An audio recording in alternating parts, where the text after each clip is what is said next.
we are talking about PR tactics, the ones that are kind of popular right now, and what you can do with them to make the most of your PR. So we've got a great panel here today. I've got Isa and I've got Lauren, and we're going to be discussing the best rated tactics right now, the different techniques that you can use and what you can achieve with them, the pictures that really stand out, and tips for securing more coverage and better quality coverage. So my name is Jane Hunt. I'm the CEO of JBH, and this is our second kind of PR webinar in the series. And we're doing this off the back of a survey that we put together with PR Week earlier on in the year. And the survey was really to understand kind of how PRs were feeling at the moment, and what we could do to kind of support our PR efforts, especially as kind of budgets are taking a hit at the moment. I know everyone's feeling pressure, kind of those in-house and those working in agencies and freelancers. I think we're all feeling it. So the aim of today is just to kind of give you some tips and tricks that you might be able to take away, and just to kind of reassure you that we're all in the same boat. And hopefully it's a really insightful webinar and you get lots of takeaways. So I'm going to ask both our panelists to introduce themselves, and then we will crack on with the questions. So Isa, would you like to go first? Yeah, sure. So I'm Isa. I'm, I suppose, best a strategist, search strategist, specialising in all things digital PR and off-page SEO. I started learning my sort of PR craft, just learning how to get links. And then I did a bit of traditional PR, just kind of learning a bit about long leads and crisis comms and influencers, all that kind of stuff. Worked in-house and worked agency side. And now I'm a freelancer. So I kind of feel like I've got the experience across all sides in terms of in terms of what's happening in the PR landscape at the moment. Definitely, yes. And Lauren? Hi, I'm Lauren Wilden. I'm Senior Digital PR Manager here at JBH. My background is sort of traditional PR, but I've been at JBH for just over 2.5 years. And I think one of the things that I'm sort of most passionate about, one of the things that I love to do with the team here, is sort of bridge that gap between a lot of the tactics that you see traditionally in PR, you know, like I was just saying, the crisis comms, feature pitching, newsjacking, and looking at how they can work for sort of SEO and link building, and sort of bridging that gap when we work with our clients and letting them see the potential of it. So. Lovely, thank you for that. So what we're going to do is I will be asking them both questions for the next kind of half an hour, 40 minutes, and then we will open it up to questions for everyone else too. So please feel free to put any questions in the chat or in the questions section. They normally end up in the chat, which is fine because I can just read through them. We've also got a poll going on. So we want to know what your favorite kind of tactics are, what's working for you right now, because that'll be really interesting. And then we'll have a look kind of at the end of the webinar. So so we'll kick off with the first question. You know, I mentioned earlier that, you know, a lot of PRs are feeling the pressure at the moment, budgets are being cut, and we're under pressure to kind of really show ROI and things. Plus, I know that it's becoming a lot more competitive than ever to be able to get the attention of journalists. So with many articles saying that, you know, a lot of journalists are receiving hundreds of email pitches a day, have you noticed that it's a lot harder to get the attention of journalists at the moment? Has that been your experience too? Yes, sorry. No, sorry, I'm throwing that open to either of you. Yes, I'm personally, I think it is. And I think it is basically because journalists' inboxes are just getting fuller and fuller and fuller and fuller completely. And it is super, super hard for them to get through. I mean, I've listened to quite a few talks and stuff from journalists themselves. And I think there is, from their end, there is a sense of overwhelm in terms of the amount of pitches that they get. And they get pitches for different reasons, different agendas. Obviously, sometimes it's PR, sometimes it's SEO, sometimes it's branding, positioning. They're getting things left, right, and center. And I think probably what's hard for them is there's tons of PRs that are doing a really good job, but then I think there's tons of PRs that are sending them things that aren't really relevant. So I think the difficulty for them at the moment is filtering through it, because obviously there's probably a chance of them thinking, oh, I might have missed something, but essentially it's getting harder and harder for them to filter through their day. Like, I find a lot of them are saying, I just kind of, it gets to a point where I just put everything in my archive because I can't deal with going through it. So in that sense, it's really hard for us to cut through. Yeah, I couldn't agree more. I think obviously I've been doing this for sort of 8 coming up to 9 years, and it is so much harder than it used to be. Obviously, you're working, you know, with a lot more PRs, digital PRs than there ever was before. People trying to get hold of these journalists, and obviously, there's fewer and fewer journalists to actually get hold of. A lot of the time, you're having to rely on, newsrooms or editorial general emails, and obviously they just don't get monitored in the same way as personal emails do. So I think that's sort of one of the hardest things, especially if sort of, I think, sort of post-COVID, hate to say the C word already, but that's been sort of one of the trickiest things. Definitely. Okay. So just to add to that, sorry, I was going to say, I mean, I know some of us still use the phones, but I think most pitching has moved to predominantly email, whereas before it used to be like, oh, let me just call this journalist and sell her a story. I think we've all moved really, really digital. So that's probably another reason why they're getting more volume of emails than they were probably 5-10 years ago. Yeah. And in that respect, it's just going to make it even more challenging to get any cut through. And I think actually, I was going to ask this question like later on, but maybe since we're talking about kind of email and things now, I go straight to the question where we talk about kind of how you get a journalist's attention via email. And maybe you can kind of talk about kind of content, subject lines, any kind of tips that you've found for kind of getting their attention. Lauren, do you want to go first? I think it's one of those things. I think personally for me, one of the things that I try and do is, if I'm, say, pitching to a specific journalist that I've seen covering stories very similar to what I'm pitching for my client, I like to look at sort of how they've angled their own stories before on that publication or on their own blogs or wherever it might be, and try and maybe focus the subject line into something that I think might be their own sort of style, their own tone of voice. So it might sort of give them that opportunity. Because I think some of the times the hardest thing is just getting them to open the email. The subject line is so crucial. And sometimes, if you've got mail track, which we use here at JBH, you can see if they've actually opened the email in the first place, if they opened your pitch. If they haven't, I'd maybe tell the team to try again in a few days and see if that lands a bit more. So it's really like a testing process. That's one of the things that I would definitely do. Yeah, the only thing I totally agree. And the only thing I'd add to that is just really thinking in. I think when we went with our PR brains, when we're in our zone doing our pitching, and absolutely rightly so, we are kind of thinking of how we're going to get the coverage, how are we going to convert, how are we going to sort of get and pick up. But I think it is really, really helpful to kind of take a step back and think about the journalist and think about, what am I offering the journalist? What is the gold dust content that I'm giving to the journalist to make them really kind of want to pick up my email and read it? And it is, like sort of Lauren was saying, looking at their sort of past, what they've written about before, how you can kind of add a follow-up idea to that, what interests them, what they're passionate about. I wouldn't say stalking, but I'd say stalking, with a small s. Looking at their Twitter profile, X profile, for instance, and kind of finding out what they're into. So even say if it's a fitness writer, they might have just had a baby, let's say. So then you could then angle like, oh, I've noticed that, congratulations that you've just had a baby. I've noticed that you're kind of looking about things about, training for new mums. I've got this client who could put some tips together, that might be useful for you and your readers. And it's like, in terms of the whole stalking, it's just personal. It's all about personalization, right?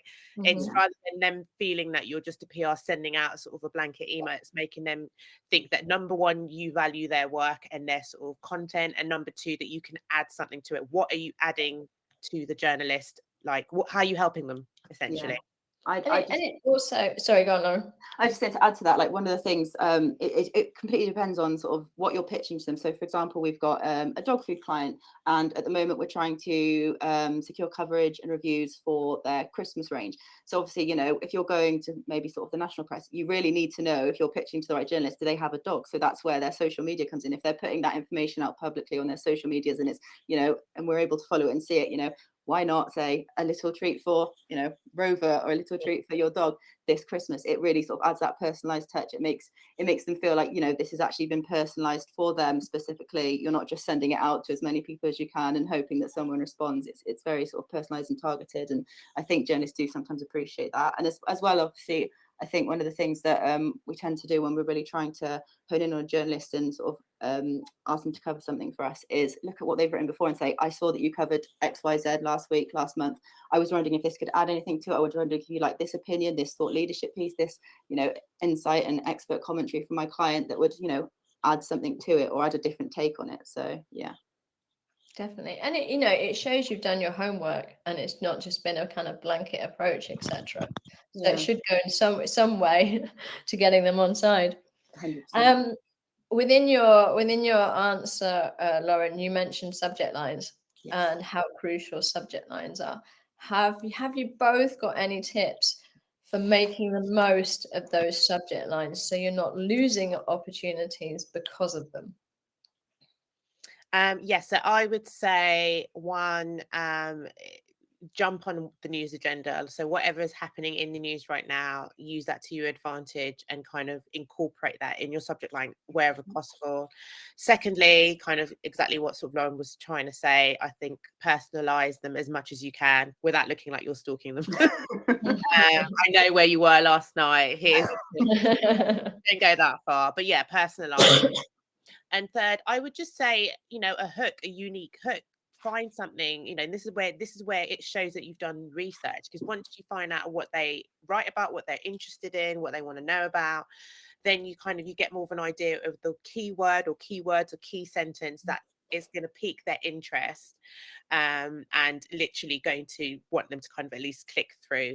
And then I'd say, yeah, give them insight they might not have, give them data they might not have, and you know, kind of make it in a way that it's going to at least pique their interest to open the email.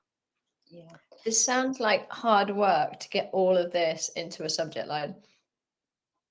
Yes. I think I don't know if anyone has different types of template, like, you know, Bus Stream or any kind of sort of tools like that, but I think test and learn is a massive big way to do it, which is like create different templates and you just see, right, I'm going to go personalized here I'm going to use more of a newsjacking angle, here I'm going to kind of just give them exactly like what's the pitch is about, be straight up with them and just literally find out, you know, what's working and what's not.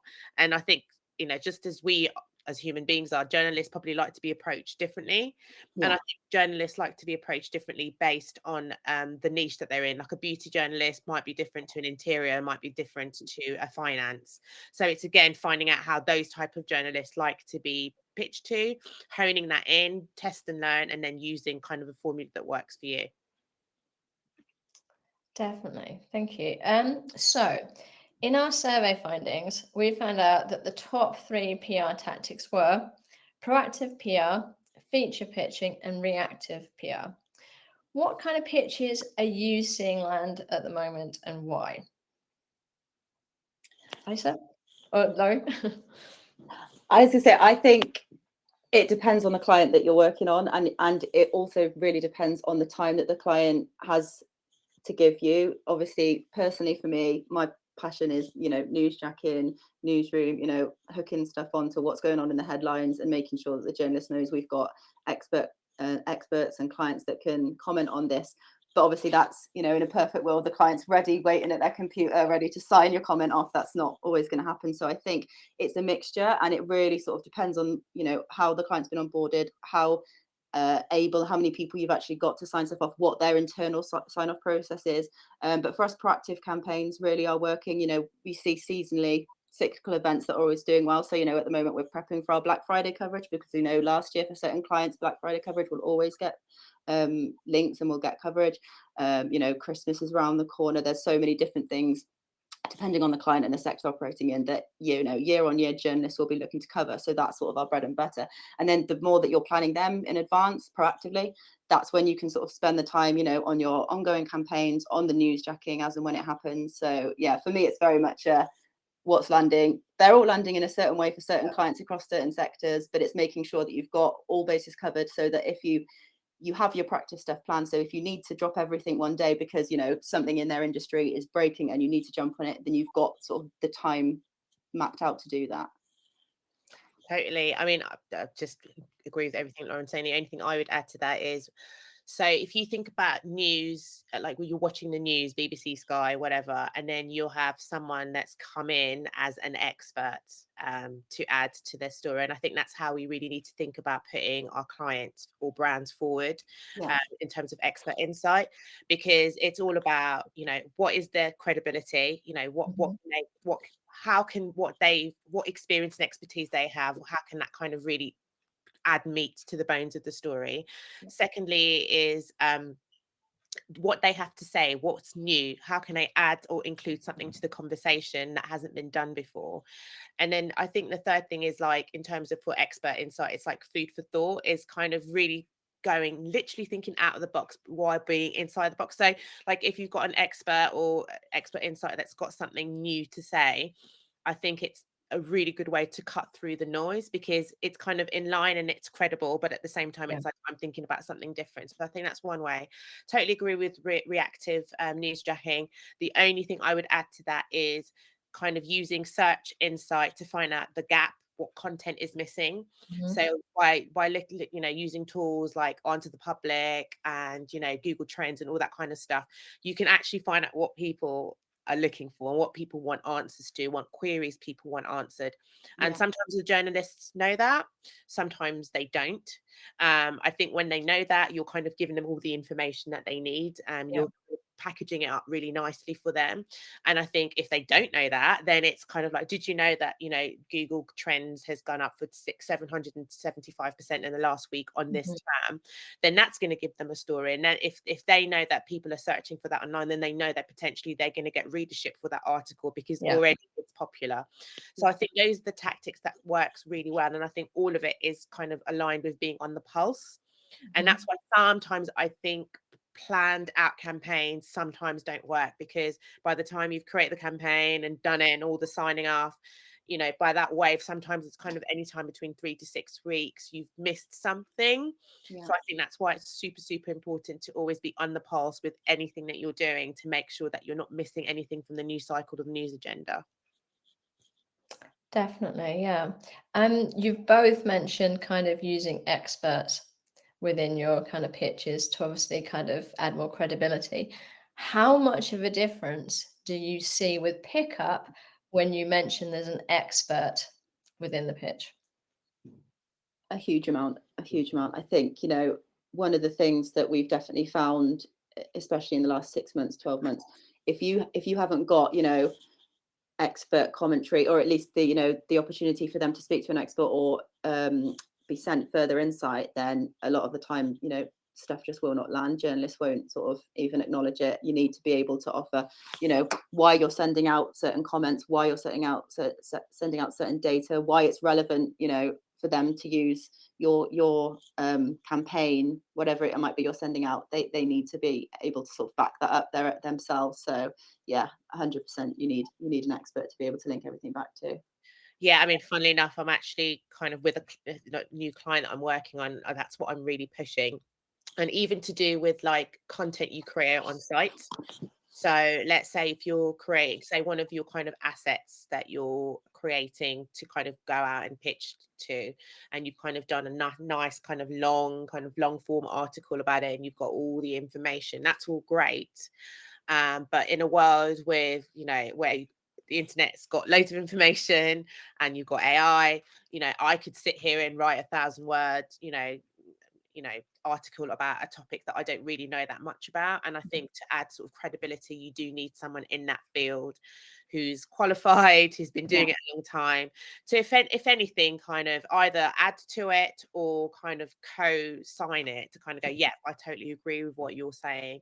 And then at least then put them forward to add any kind of unique quote or kind of insight with a journalist that just wants something quick and easy, that then leads back to the longer piece of like content or kind of asset. I don't know if you found this as well, Isa. With some clients, I think sometimes it's just like, especially if it's, say, a client that maybe hasn't worked with digital PR agency or PR at all before, they don't necessarily have the confidence or the belief in themselves that they are experts, when actually, when you send stuff over, they're able to add huge amounts of completely knowledgeable, unique, in-depth stuff that us as the PRs, who aren't by no means the experts in it, adding a lot of volume to it. So I think, you know, that's sometimes a real sort of wall to break, is actually letting them, you know, believe that they are experts and they sort of have the complete knowledge. They could have been working in this industry or this company for 10, 20 years, and they still feel like, well, I don't know enough, because, you know, people might know more than me. Well, yeah, that's always going to be the case, but being an expert isn't necessarily, you know, what's the definition of an expert in a topic.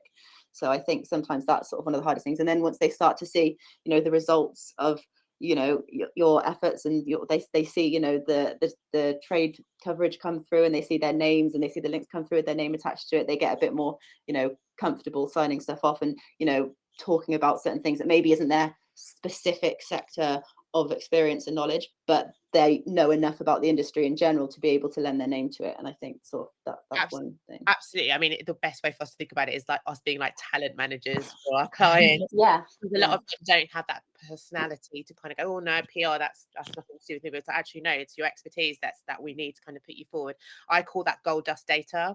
And I think this is especially during like brand immersion side, or when you're doing interviews and stuff, you will find that people know there's so much that they know in here that actually put that online and you put that out as a kind of campaign or an outreach kind of thing, you're going to get lots of pickup, because it's such insightful information that people want, but that isn't available. Perfect. Okay, I really like that, talent managers. So true. So as a favorite PR tactic, it was surprising to see newsjacking down in 6th place, and we do so much of it at JBH. So it made me wonder whether newsjacking is hard to do, and what tips that we can offer PRs and brands to help them secure more coverage from it.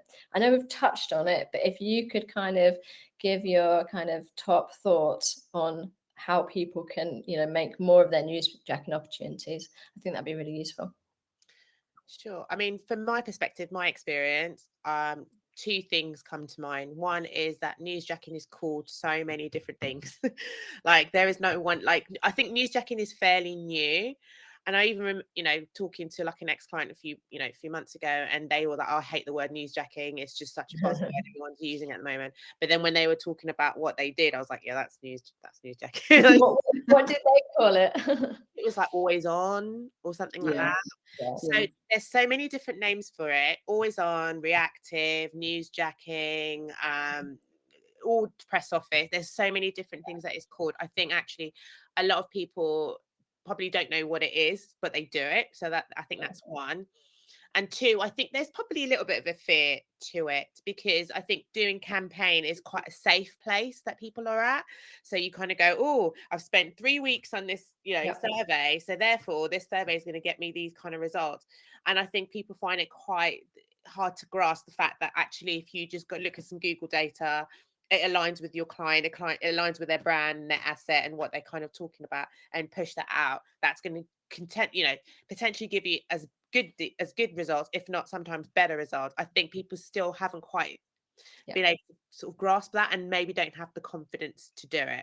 But like same as Lauren, I'm a huge fan of it. I actually won't work with a client if they don't want to do newsjacking and reactive. Okay, that's interesting. I won't, because it's like you're missing so many opportunities. Especially with clients that they've got products that aren't that sexy, or that, you know, there's only so much when you've got, you know, a Boohoo or a, you know, a Nike or Chanel, you know, those are very, very easy brands to push from a PR point of view. But if you've got someone that's selling, I don't know, air diffusers or something like that, you're not going to get the opportunity to come up with really creative campaigns. So if there was a report that said, you know, asthma in London, you know, has been the highest than it's ever been because of air pollution, and then your brand at selling air diffusers, that's a way for you to jump on and become, you know, join the conversation and talk about it, and then be like, this is how air diffusers can help. If you're not kind of going to think about it in that sense, then you're missing a massive opportunity. And also budget, because you could be spending a lot of money on sort of campaign led stuff that's not hitting as much, whereas you're missing out on newsjacking. I couldn't agree more. I think one of the things that we found recently for a client, we work with a client who specialises in workwear, and it's not the easiest topic or sector to try and land coverage and links for, but obviously with the bed bug story, the bed bug infestation in Paris, and then moving over to London, we saw an opportunity there. We could see it was absolutely everywhere. It was being covered on all the nationals and all the lifestyles. Bed bugs, almost a scaremongering tactic. So we can get in on this. All the people that are working, in hospitality, catering, cleaning, retail, who are wearing staff uniforms every day, how can they prevent themselves from catching the bed bugs on the tube on the way to work? So we very much could use that narrative. And whilst we were obviously still working on the longer lead stuff, the feature pitching, the more sort of planned stuff for them, that managed to get a lot more coverage in, a matter of, well, I think it was like a 2-day turnaround than the rest of the stuff we're working on that week that was not necessarily hooked onto anything that was going on in the news. So I think it's, and that's the thing, not everything will land, and not everything that you try and niche up, because everyone else is trying to get those same journalists and the same kind of stories.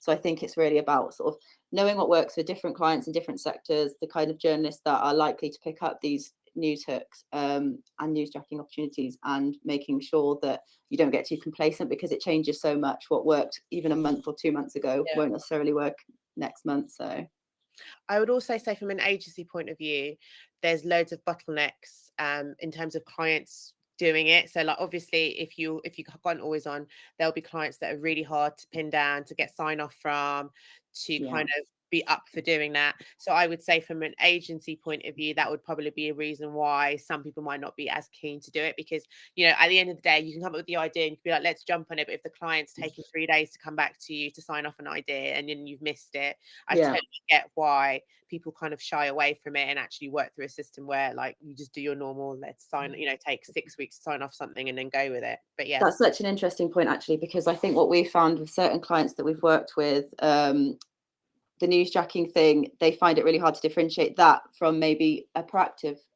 piece of content or a feature that we've written for them. So like you say, they will take 2, 3, 4 days to sign it off, and by the time they send it back to you, it's a bit irrelevant, and you have to sort of say, okay, thanks, we'll do what we can with it, but deep down, that's not going to get anything. So then I think what we have to try and do, and obviously try and be as polite and nice about it as possible with the clients, is say, we need this signed off by the next hour or two, ideally. And then once they start to see those newsjacking and those newsroom pitches land, they are like, oh, okay, that's why. And that's why we obviously have to say this is quite a tight turnaround. So before we even draft the comments, we'll sort of check in with them first thing on Slack or email, or however it is they like to be contacted, and say, we want to do a comment on whatever the news is, whatever we've seen in the press that morning.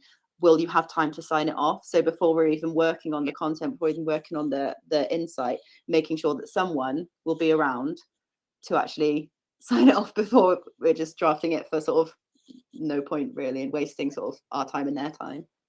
Totally. I mean, I think, oh, sorry, go on. No, you go.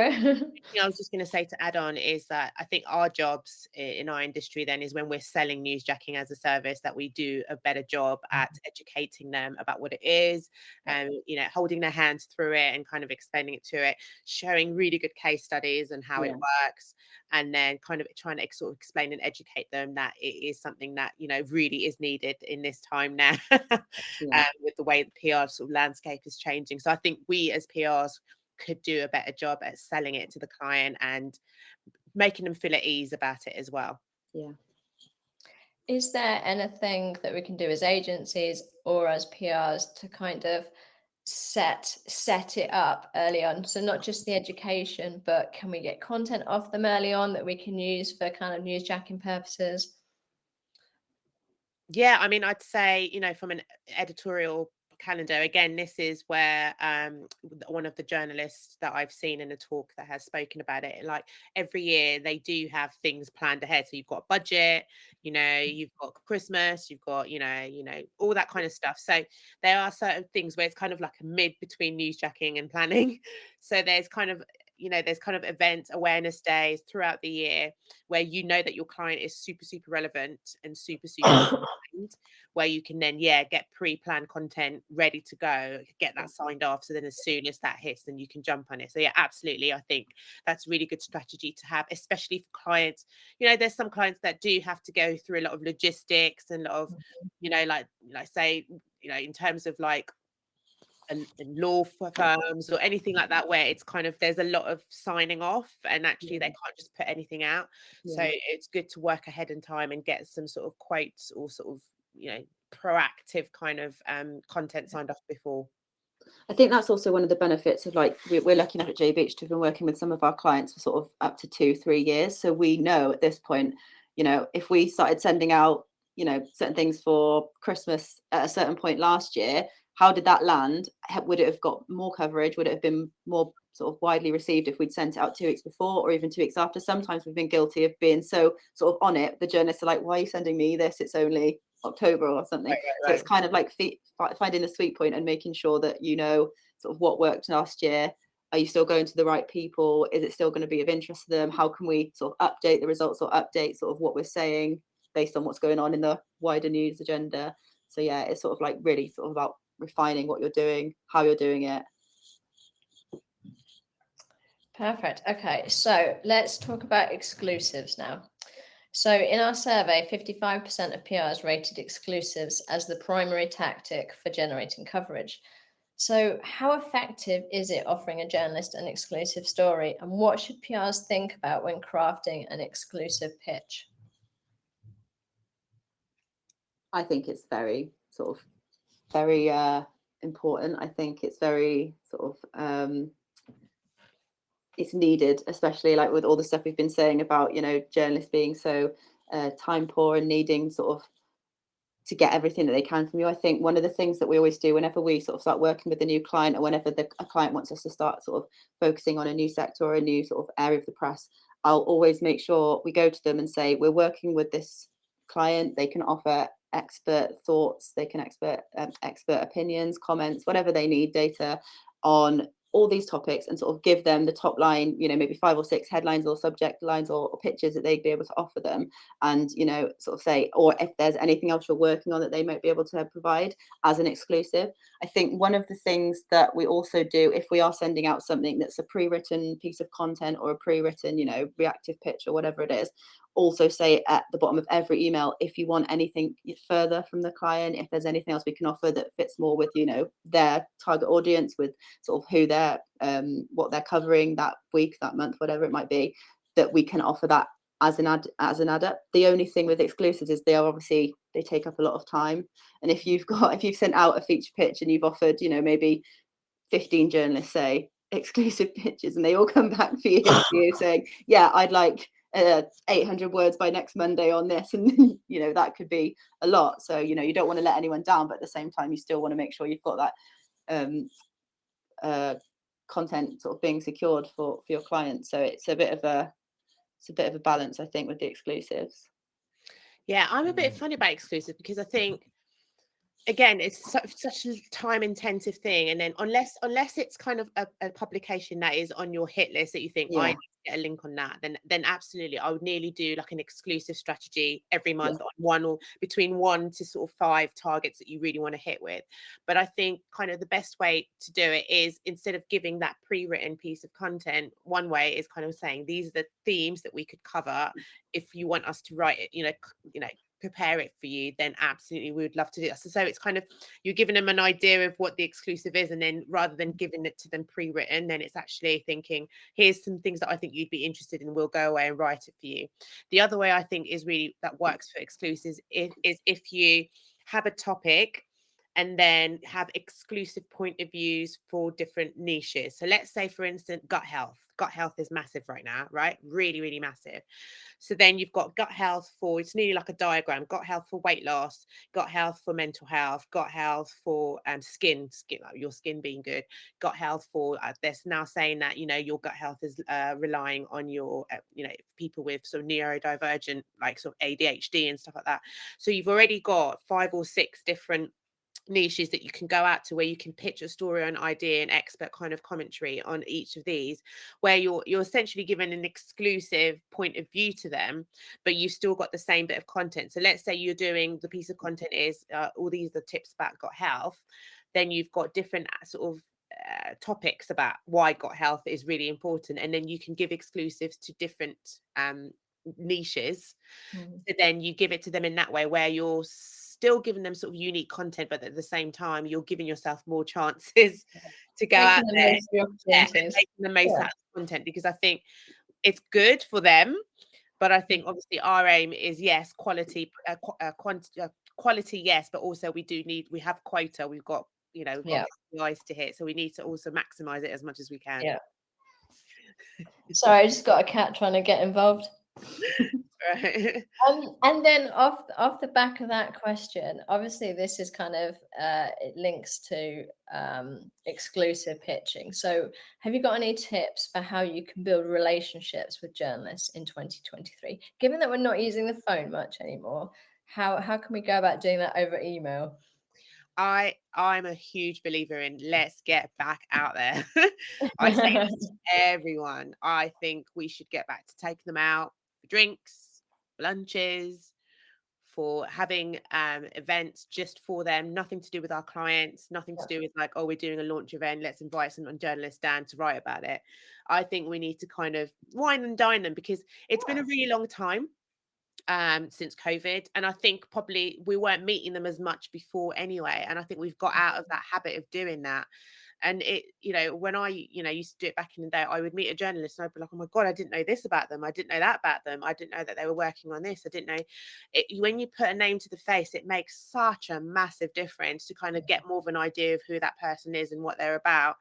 And you're building that relationship. And I genuinely think we need to literally, in all our targets, every single one of us needs to be like, right, even me as a freelancer, I'm like, right, I need to meet a journalist. I need to meet at least 2 to 3 journalists in the next quarter, because I think that's super important to also understand from them what they like, what they want, what they don't want. Yeah. I think we're doing less and less of that, especially people coming into the PR newly.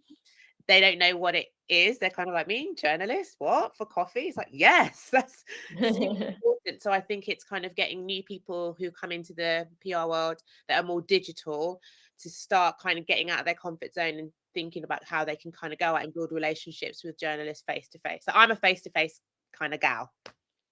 I couldn't agree more. I do think, the face-to-face meetings, especially with, if you're working with a client, say you're working with a client in the travel sector, you want to meet someone at sort of National Geographic, you want to meet someone at Telegraph Travel, like they're your prime ones. I think in terms of like, if you've maybe got more of like a general client and you sort of hitting a lot of places that's not necessarily feasible, I think one of the most important things you can do is just be present. And if you've built up a relationship, let's say where you've offered them an exclusive or you've given them some extra data or extra stats or whatever it might be, and they are then coming back to you, for 2 months or whatever it is later, asking for something, not drop everything, but make sure that you go back to them. And even if you can't offer them exactly what they need, offer them alternatives. Definitely never ignore them, because you're obviously on their hit list of PRs that have given them sort of exactly what they've needed before. One of the best things, I think, and I would say this to my team, is when journalists come to us specifically when news breaks, oh, we've seen this has happened, can person at XYZ client comment on anything, what's their thoughts on it? That's like they're doing their jobs for, if we haven't had to go to them, they're coming to us for the stories. So I think honing those existing relationships and building upon them, making sure you're keeping them as solid as possible, whilst also still manual prospecting, making sure that everyone who's started working at new publications are still sort of being added to your list is really important. Sort of keeping the relationships really sort of tight and solid. Just to add to that as well, I would say with I don't know how much journalists and PRs are still using Twitter, X, whatever it used to be, but I still use it quite a bit. And I think just with journal requests and stuff that comes in, I think sometimes it's good to offer journalists something without expecting anything in return. So if they're looking for something and you might not be able to offer it, or they're looking for a bit of data and somewhere online that's done something, send it to them. Be help, be useful to them. They do not forget. I know for a fact, and I never really think that, but then I would try and help a journalist out and they won't even come back to me. I won't even hear from them. And then 2 months later, they'll be like, hi, can you send me something about this? They don't forget. When you're someone that helps them out and really puts out, really makes an effort to kind of really help them make their jobs easier, make their jobs better, they don't forget and they will come back to you and sort of say, like, can you help me with this? Yeah. And also, I think the other thing is they need to know your expertise, because that's the thing, why that's easier way what Lauren was saying, for them to come to you and ask for stuff, you need to keep reminding them and reiterating what you're an expert in, what you really know, excuse my language, what you know your shit about, like really, really, really, really know. Because then they'll go, oh God, I need someone to quote on this. Oh, I know exactly who knows that. I'm going to go to this person. So I think as much as you can, reiterating your expertise or your client's expertise in a particular topic is super, super way to kind of even if you don't build a relationship with that journalist on a personal level, if you're showing them that you really know your stuff, or your client really knows their stuff, they are bound to come back to you at some point and need you to help them in some way to offer sort of expert content. Yeah. We talked about subject lines earlier, but how many times do you think you should actually follow up with a journalist if you haven't had a reply?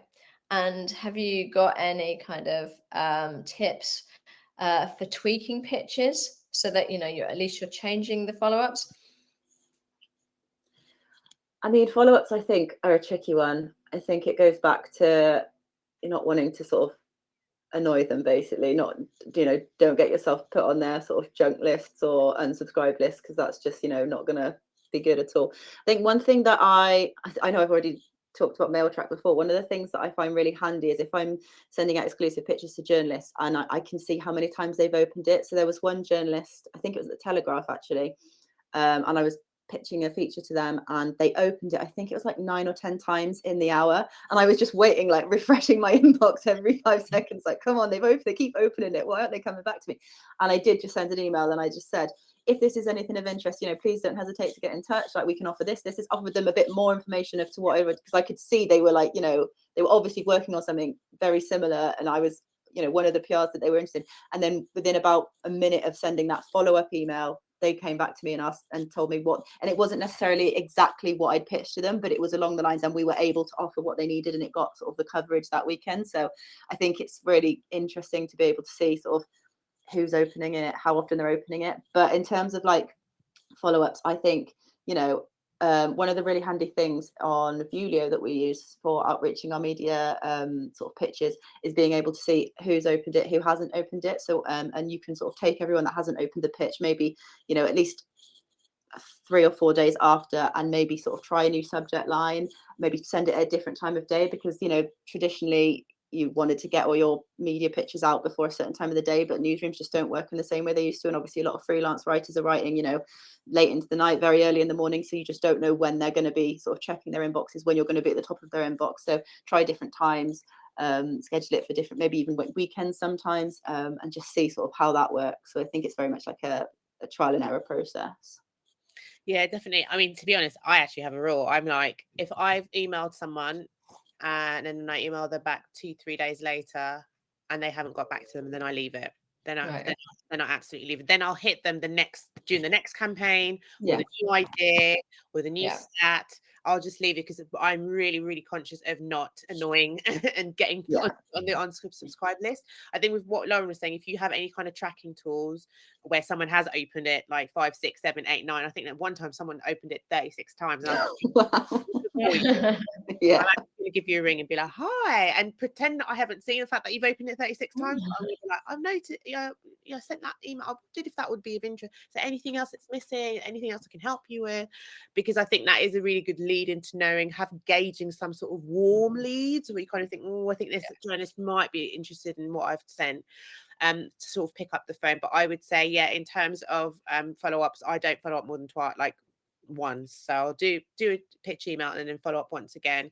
Totally agree with Lauren saying in terms of different timings. Also, you need to think internationally. People who live in America versus UK, everyone's got different times where they kind of read their emails. So I think testing out different times is like super, super important to work out what works. And then I think in terms of tweaking your pitching, I think for me, always it's literally the headline, the subject line is like obviously super important. And I think the first kind of paragraph, what are you offering them? Why would they want to write about it right now? What have you got that they want? And I think those are the 3 things you need to ask yourself when you're, like, hi, I hope you're well. It's kind of like you're wasting their time by putting stuff that's not relevant to them. You need to really be polite, but really get to the point, and then get to the why. Why what, as the journalist, why would I be interested in this story? So even if it's a feature pitch, even if it's something that's kind of more long tail or sort of evergreen content, think of a recent story or a recent stat or a recent thing that's somewhat aligned to what you're talking about. I'm not sure if you've noticed, but recently 7 and 10, even if it's not your research, Yeah. give them a reason in the first sentence why they would be interested in this story. And then also, like what we were saying earlier about making sure you've done the research to let them know that you've read their content. Yeah. I think those are the super important things that need to go in the sort of first bit of your first sentence, first paragraph of your pitch. And I think that's if you don't get them in, if you don't reel them in, then you're not going to reel them in. So I think that's why it's super important. If your pitch isn't landing, and you think you've got a really good story, I think it's going to be somewhere between the subject email line or the first kind of sentence of your pitch email, I think. Yeah. So just to kind of wrap up, last question is a bit of a bigger question. So in times of kind of economic uncertainty, increasing brand awareness, credibility, and loyalty is more important than ever. Have you got any tips on how brands can maximize their coverage to position the brand as well as build that visibility? I mean, from a really technical point of view, is number one, like, answer people's queries, because anything around all those topics that you've mentioned, if you go into any kind of search insight, you will know what questions people are answering in those themes. So use search, use keyword insight, use social media trends, use hashtags to really kind of, it's nearly like you're kind of in a virtual focus group and leaning into the consumer or potential. Because don't forget, you know, when we're going out to journalists, essentially the journalist is talking to the potential customer, consumer. So the quicker we know what the customer, consumer wants to know about, the more we can connect with them. As if you're a brand or, you know, an agency looking after a brand, the more you can connect with them and answer their questions. And it's nearly like you're kind of, let me help you out here and what you can do to answer your questions. So I think that's one. And the second thing, I think there is something to be said about transparency. As a brand, you can't be doing one thing or saying you're doing one thing and then not kind of backing it up with who you are as a brand and what your values are. People really, really, really see that very, very clearly. Everyone can do their research now. So I think transparency and kind of literally keeping to what your core values are. People, even when you think about PR, and sometimes people think PR fluffy, just put a fluffy story out, you can't do that anymore. You really need to be true to who you are as a brand, and you need to be transparent brand. And if you don't do that, and if you don't do that repeatedly, you will get caught out at some point. So I think, you know, transparency, and then just answer people's questions, be the expert, join the conversation, find a way to connect with the audience through storytelling and an insight, basically. And just kind of be the sort of expert ear that can offer them help in the times of need, I'd say. Yeah, I couldn't agree more. I think, you know, immersing ourselves in sort of the brand and values of a client is so important, because we might have, you know, before we've had a fully onboarding session with a new client, we might have all these crazy, you know, not crazy, but creative ideas that we want to do and angles. But if it doesn't completely fit with what they're also doing internally, what they're doing with their marketing strategy, it's just not going to work as a standalone PR point of view. So it needs to work with everything they're already doing. And it might mean that certain ideas don't get signed off, or that you just can't take them any further. But as long as they understand why and you understand why, that should be sort of the main thing. And I think in terms of sort of in building sort of the brand visibility, one of the things that I've been sort of really passionate about doing at JBH is using broadcast opportunities to further the digital PR opportunities. So we've been really lucky where we've managed to secure, say, segments on This Morning or BBC News for our clients. They can then use that for sort of PR digital link buildings, you know, as featured on This Morning, as featured on BBC. They can use it to elevate, and I think that's something that I think we'll be seeing digital PRs do a lot more sort of in the months to come. Just to add to that, when you were saying about podcasts, totally agree with you. And I would say adding on to that would be podcasts. They're actually a really good link building tool. because once you get on a podcast and someone sort of mentions who you are, where you're from, you get a link back to the website. But then of course it's long form content, it's people getting to know more about you and more about your brand. It's credibility again, if you're going as an expert on something where you can talk a bit more about it. It's not just an article, it's not just a quote. People kind of know a little bit more about you. I think that's a really good way to brand build and have sort of online visibility and credibility as well. Definitely. And I think that's a really nice way to end, talking about all the things that PR can achieve. It's not just kind of online, etc. I can't see any questions in the chat, but if anyone does want to pop anything in quickly, we do have a few more minutes. While anyone adds any questions, let's take a look at the polls. So the most popular PR tactics and techniques right now amongst the group here is brand campaign. Sorry, it's proactive PR with 55%. So this is really echoing what was in the PR Week survey as well. So that's really interesting. Yeah, so that's really nice because that echoes everything that's been said today as well. But obviously we've been talking about that combination of activity and not just kind of relying on a single tactic as well. So we just check in. So no, we haven't got any question. Oh no, we have got a question in here. So do you have any go-to approaches when it comes to asking journalists if they'd like a coffee with you? That's a good question. I think you're on mute, Isa. I think you're still on mute. Sorry. We missed the start of that. I think it's just that personalization. So like if you see them if they tweet a lot, kind of get involved in that kind of the conversations that they have. I think there was a client I worked for and they were talking about going to a festival, and the client I had was selling eyelashes, and I was like, oh, have you got everything that you need for that?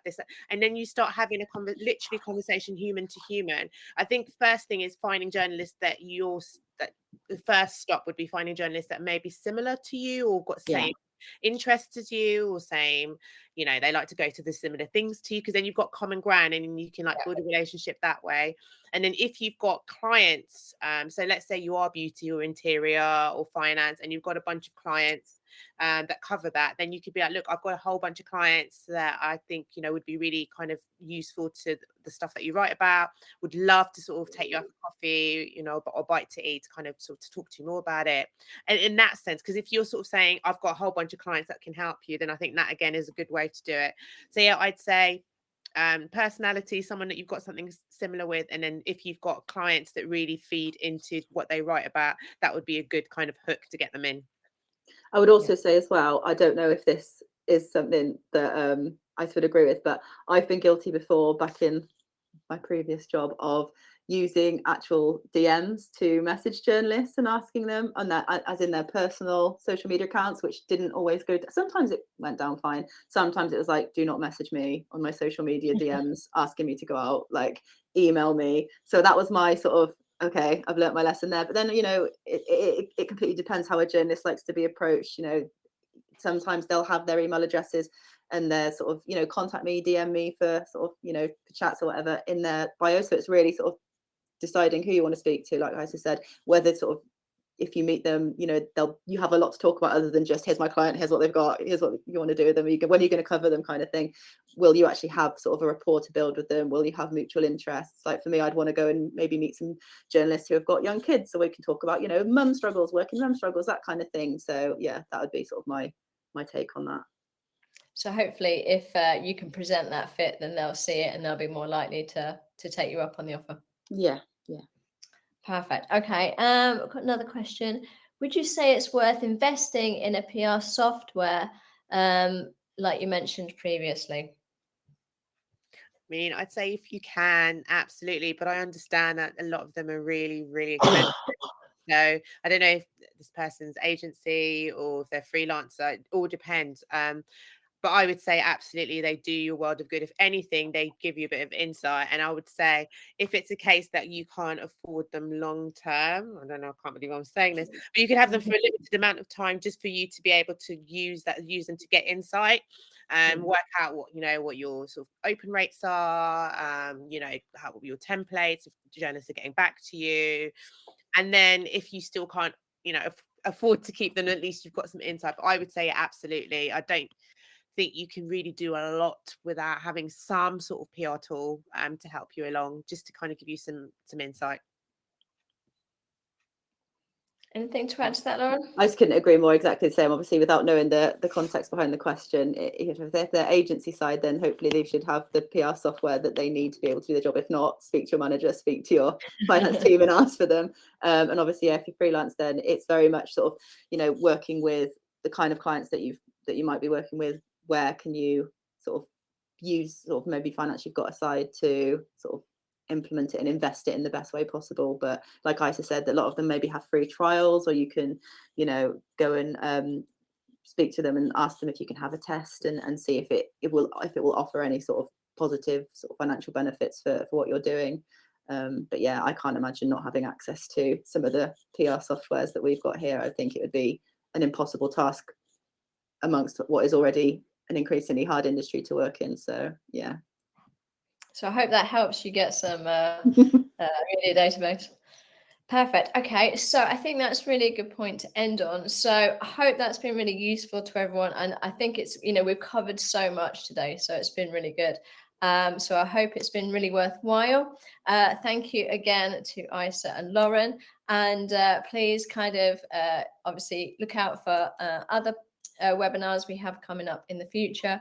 And please follow us on socials as well. We do a lot on LinkedIn in particular. So keep up to date with us there. Thanks again for the panelists and for everybody that's joined us today. Appreciate it. So thanks again and enjoy the rest of your day. Thanks. Bye. Bye. Bye.